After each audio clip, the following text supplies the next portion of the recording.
existe pas mal de conflits entre hommes et animaux vivant autour de ce W. Certaines fois dû à la faune, certaines fois dû aux humains qui rentrent à l'intérieur du parc pour prélever les ressources destinées à la faune.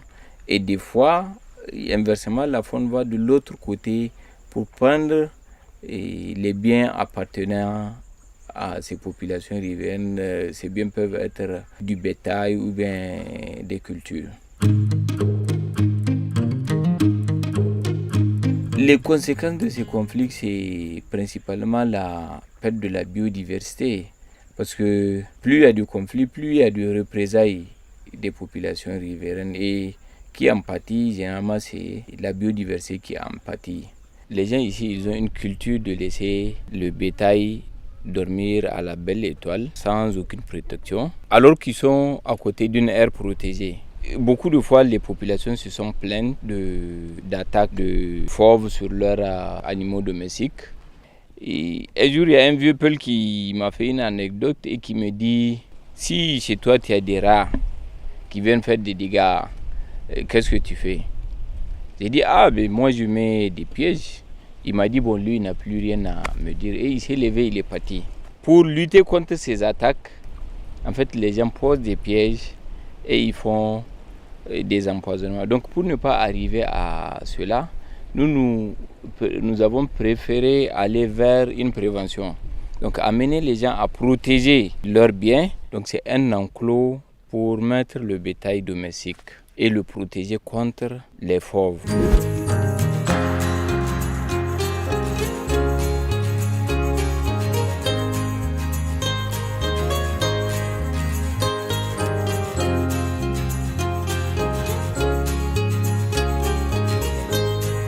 La forêt du Mayombe, c'est une forêt qui est très importante puisque c'est la limite sud-ouest des forêts du bassin du Congo. Nous savons tous que les forêts du bassin du Congo sont la deuxième zone forestière après l'Amazonie. Et donc, cette forêt est très importante et elle abrite une forte concentration des grands singes. Alors, le gorille mérite de l'argent, du temps, qu'on consacre de l'argent et du temps pour lui parce que c'est une espèce emblématique. Emblématique, c'est le roi de la forêt, on l'appelle comme ça. C'est une espèce qui nous ressemble et qui aujourd'hui, si on ne fait pas attention, qui risquerait de disparaître. Ce que nous faisons aujourd'hui, c'est que nous avons monté une initiative de protection, de conservation des grands singes à partir de 3 volets d'intervention. Nous avons un premier volet, c'est pouvoir faire de la recherche, la collecte de données autour des grands singes et de leur milieu de vie. Parce qu'on est arrivé dans une zone où nous n'avions aucune donnée sur les grands singes. Donc il faut produire cette donnée. Ça, c'est le premier volet. Deuxième volet, c'est sensibiliser, éduquer, informer, communiquer avec les populations pour qu'elles arrêtent de tuer ces grands singes.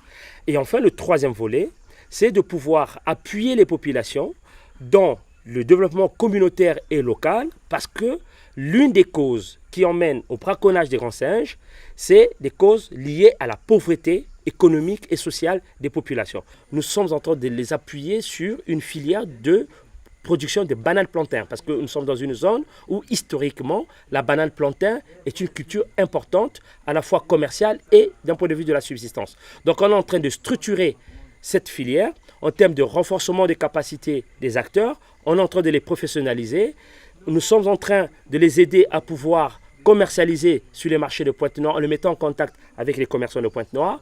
Et donc, tout ça là, ça permet de pouvoir avoir une filière structurée qui pourrait faire augmenter les productions.